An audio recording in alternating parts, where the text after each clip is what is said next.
Thomas's new trucks. It was a busy, bustling day on the island of Sodor. The engines and their freight cars were working very hard. Thomas was shunting freight cars in the yard, but his cars were old and rusty. It was very hard work. Then James arrived. "Look," James puffed proudly, "Sir Topham Hatt gave me some smart new freight cars. They're much nicer than yours." "It's not fair," moaned Thomas. "I want new cars too." The next morning, Sir Topham Hatt had a surprise for Thomas. "Thomas, your trucks are getting too old for your heavy loads. You ought to have some new ones, just like James." Thomas was delighted. Thomas collected his new freight cars and puffed proudly away. But when Thomas arrived at the docks, there was James. He was showing his new freight cars to Bill and Ben. "I've got new freight cars too," puffed Thomas. "They're even nicer than James's," puffed Bill and Ben. "Your freight cars may be nice and new now," huffed James, "but you'll never keep yours as clean as mine." "Yes, I will," chuffed Thomas. "I'll have the cleanest freight cars on the island." James watched Thomas puff away. The next day, Thomas puffed into the quarry. James's cars were already loaded. "I've got my stone already," boasted James, "and not a spot of quarry dust on me." "I can do that too," pouted Thomas. So Thomas backed under the hopper. But just as the stone was released, Thomas's freight cars chuckled. Then they rolled a bit more. "Bother," huffed Thomas. "Ha!" puffed James. "Your cars don't look so new now." Thomas was cross. Thomas puffed to the coaling plant. "This time, behave yourselves," Thomas snapped. "I want you to stay clean."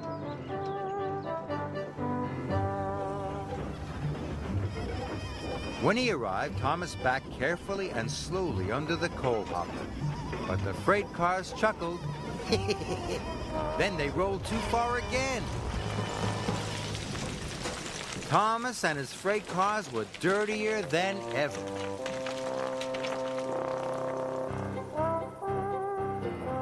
Later, when Thomas arrived at the washdown, there was James. "See? I have got the cleanest freight cars. You'll be here for hours getting yours cleaned," laughed James. Thomas was very cross. The next morning, when Thomas puffed into the yard, he had an idea. "If I use my old trucks to take the coal," he puffed, "my new freight cars will still look clean and new." So Thomas backed up to collect his old trucks. He collected some coal from the coaling plant. Then he raced across the countryside. "Ha!" laughed Thomas. "I can get these trucks really messy and get the coal to the docks on time." Then there was trouble. The rusty coupling broke. Thomas's trucks were rolling by themselves. "Cinders and ashes!" cried Thomas. Thomas applied his brakes, but he stopped too quickly. The trucks bumped into the back of Thomas. Thomas was stuck. Soon, Sir Topham Hatt arrived on Harvey. "Thomas, these trucks are too old for pulling coal," Sir Topham Hatt said sternly. "And now you have caused confusion and delay."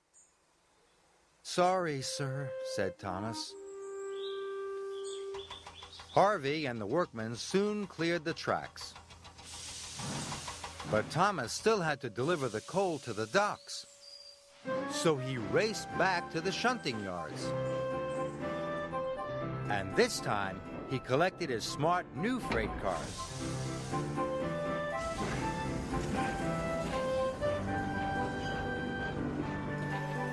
Harvey and the workmen loaded the coal into Thomas's freight cars.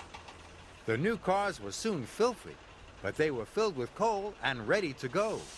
And they were very happy.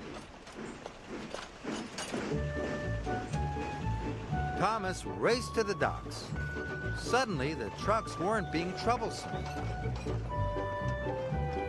They rolled easily up hills. They rattled quickly down hills. And they sang all the way.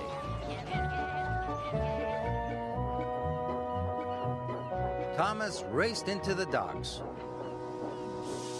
"We need to unload quickly," the dock manager called. "But don't worry, we'll try and keep your new freight cars clean." "That's okay," puffed Thomas. "My freight cars would rather be useful than clean." Just then, James puffed into the docks. "Look at your freight cars," boasted James. "Filthy again, not like mine." James tried to pull away, but his troublesome trucks didn't want to be clean anymore. Hold back, they chuckled. Just then, Cranky's cable snapped. He dropped a large crate of melons. "Bother!" puffed James. "James," tooted Thomas, "I think freight cars like to be useful rather than clean." And all the trucks agreed.